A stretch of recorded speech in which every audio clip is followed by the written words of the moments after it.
In life, there is no perfect answer. See, in college and school, you have syllabus. Okay, between this and this chapter, if you read, you know how to answer. And you know examination dates also. After you pass out after your degree and go to a job, every day there is a crisis. Some days you may not have crisis. Some days you get all the crisis in one day. So ability to handle crisis, if you learn, then you will not have problem. Don't expect life will be very smooth. It's only in a movie. You meet a hero, get married, he will be in a big job, everything is fine. One day the villain comes. In real life, not that. You may be very good worker, your colleagues may not be good with you. You may be an excellent daughter-in-law, mother-in-law may be a little nasty. Okay, these are all part of life, but nobody remains.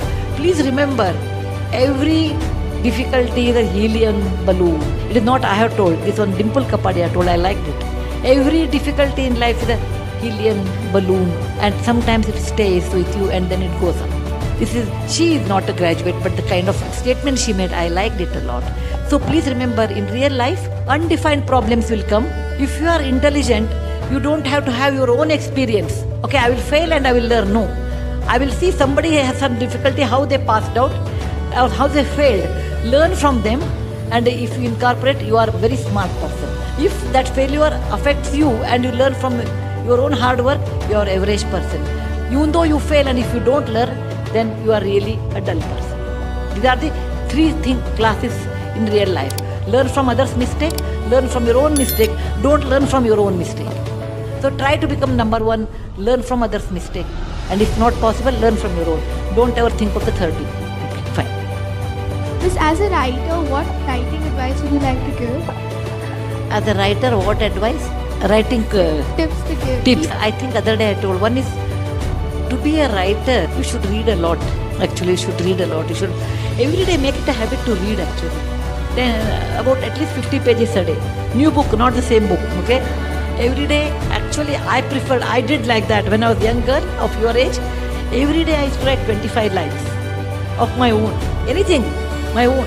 Like I went to the market, I saw these things. I came back, I helped my mother in the kitchen, like a diary. In our time, we had a diary. Today, that concept of diary is not there. So every day I have to write diary, and you can't write a story every day. So 25 lines every day I used to write. For several years, it improved A, my handwriting, B, my communication skills. So every day if you read, that helps you a lot to understand somebody's difficulties. Second thing is, you should be a very sensitive person. If some beggar is on the road, and if you are not sensitive, then you don't even bother. The most sensitive human being ever produced was Buddha, who was a prince, saw someone was suffering and became a monk. Other was Jesus Christ. He saw people are suffering from leprosy, and he gave up his life to give them medicine or to help them. People who are sensitive care for others. But nobody can become a Buddha or a Jesus Christ. That is the highest point. We are all normal people. Care for others, be sensitive, absorb the relevance, and do read every day. That makes you probably a writer. But initially what you write, you should not publish. Just write it and keep for some time. The reason is, when you are 16 or 18, your ideas are not matured. They are not practical. When you grow older and so more difficulties, actually people who see a lot more difficulties can write better, because they know what is in somebody else's mind.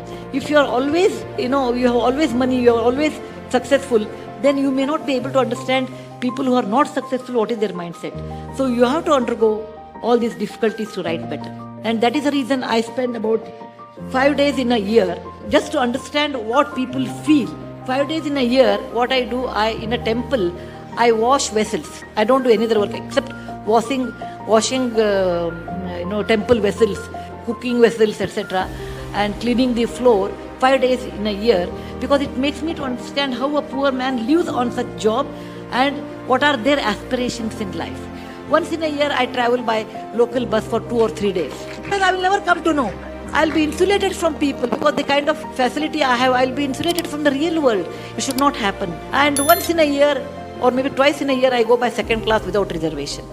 Because I should know what life it is for common man.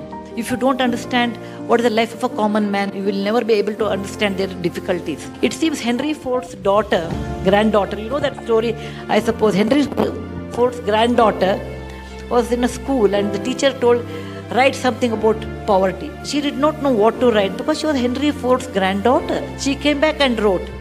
There was a couple, they were extremely poor, they had only 5-bedroom house. They had a car which was only 1 year old model.